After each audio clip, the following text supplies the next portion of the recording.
Hi everyone, today we're going to be taking a look at the latest polling data for the US Senate, and if I don't say myself, there's quite a bit to get into here because there's quite a lot of what's going to be interesting situations here in the US Senate. So there's been a lot of recent polling data that's recently come out that heavily favors the Democratic Party to take control of the US Senate. So let's start off with the most likely Democratic pickup in Colorado. There's been a pair of new polls that have just come out that has Hickenlooper up over double digits, over 15 points, 17%, 18%, 54-36, and 48-31. That's a big deal. If you've got polls, even though these may not be the most reliable, if you have polls with an incumbent showing you're losing by almost 20 points, that is important to take a look at. And so I would say Colorado right now likely to go to the Democrats. I think he'll win by 10 to 15 if I had to put money on it right now. But at this point, I mean, Colorado looks like it's pretty much a done deal for Democrats. Hickenlooper plus 17, Hickenlooper plus 18 is not something that Gardner should just laugh away. I think it's quite important to take a look at. And so, yes, that is extremely important to take a look at. So, second most likely Democratic pickup I see being in the state of Arizona. And again, we've got a brand new poll coming in. Mark Kelly up 9 points, 51-42 against Martha McSally. There's been two high-quality polls here that both show Kelly leading by pretty good margins. Latino Decisions, Kelly plus 12. OH Predictive Insights, Kelly plus 7.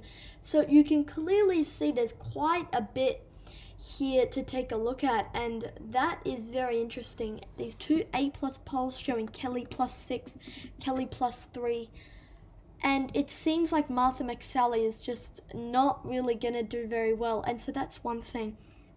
If Democrats, and if I just pull that up again, if Democrats are able to take, let me just quickly fill in all the safe Democratic seats. Massachusetts. Oh yeah, there's also a primary in Massachusetts, which is going to be interesting to take a look at. Now for the Republicans, whoops, not Arizona. Alaska, Idaho, Wyoming, South Dakota, and Nebraska, Oklahoma, Texas, etc. You can just go through all of them here. South Carolina. Right, so 42-43 in favor of the Democrats. If the Democrats, if they just take Colorado and Arizona, which they're leading by almost double digits right now, plus they take Virginia, which is pretty much a done deal already, plus they take New Hampshire, which if we take a look at the polling in New Hampshire is also pretty likely to go Democratic. So these two, Shaheen plus 22, plus 12, plus 23, plus 19, plus 21, plus 24. These two, Shaheen's leading by much less just because these are pretty well-liked politicians, but they're not in the race, they're not likely to run. So assuming Shaheen can keep her New Hampshire seat, and then in Michigan, which is also probably less likely, but still, you know, definitely leaning, Peter's leading in all of the polls. If they can win Michigan, all they need is 2 more seats out of all of these: Montana, Kansas, Iowa, Alabama, Georgia, Georgia 2, North Carolina, and West Virginia, which I really don't think is very difficult for them to do, and Maine. So right now, if we take a look at the Montana polls, where's the Montana polls? Here.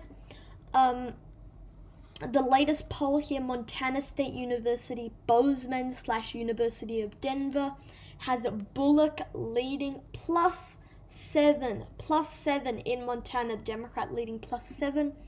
I'm still probably going to lean that in favor of the Republicans just because it is an election year, but it only just barely. So then you've got 43, and then Kansas again, you know, it could go either way with the incumbent retiring.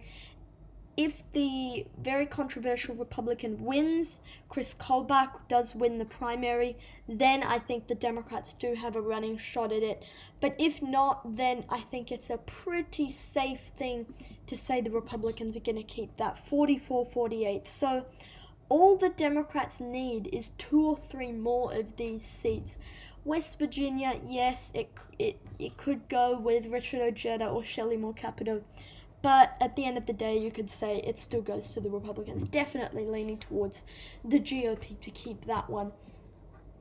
And then here you've got these two, North Carolina and Maine, where the Democrats have a pretty good shot at taking.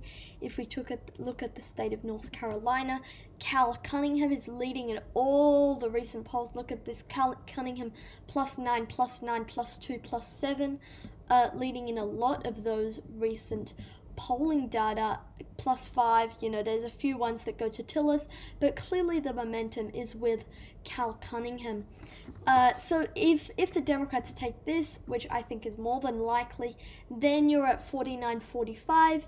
If Biden wins the presidency, which is my prediction right now, then all they need is one more. They could get Maine, they could get Iowa, and then they could get one of these 4 more long shot races.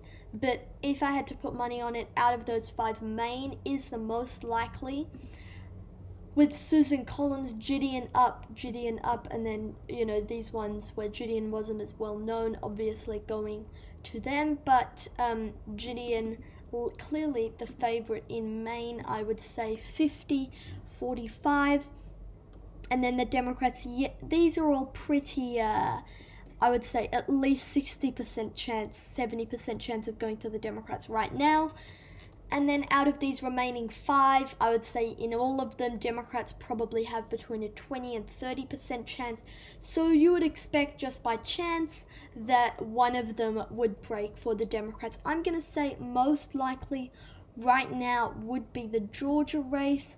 Yes, Republicans are leading in the polls right now. In Georgia, this one, Purdue +2. I would like to see ones where they had the, here, yeah. So a lot of them, the Republicans are leading in quite a bit of those. So I do have to give the edge to the Republicans in all of these states. But there is definitely a chance Democrats could upset. Right now, I would say 50-50 is the most likely scenario. Whoops. 50-50 is the single most likely scenario if I give all these over. And then Alabama, if we take a look at the state of Alabama. Right, so you can see here, added February 1st, a lot of high quality polls here, Jones losing in all of these. So I think Jones can pretty much see it's a done deal. In the state of Alabama, looking at the state of Iowa, again, you know, you could make a pretty good case for Joni Ernst keeping her seat. She's leading in all the polls. So, yeah, so that's it for today's video, guys. Right now, a lot of new Senate polls coming out, and it's swinging big towards the Democrats right now. It's gone from Republican favorite to what I would say a Democrat favorite. So Colorado, Hickenlooper up more than double digits. Arizona, the Democrats are up in Arizona. Right, a lot of these, New Hampshire, they're up. Montana, they're up even. You know, obviously Virginia, they're up. Kansas, actually, you know, you could make an argument saying that Kobach could lose. Right now, I think it's favored to go to him. But if he does blunder again, then I could see that potentially going to the Democrat there in Boiler. So yeah, that's it for today's video, guys. Just wanted to go through some polls. They're swinging towards the Democrats. If you can see here, a lot of these recent polls, Cunningham, Bullock, Hickenlooper, all leading in their races. If those 3 win and then Jones loses, then Democrats just need Maine plus 1 more, which is definitely within the realm of possibility. So that's it for today's video, guys. Thank you for watching, and I'll see you all in the next one. Good night.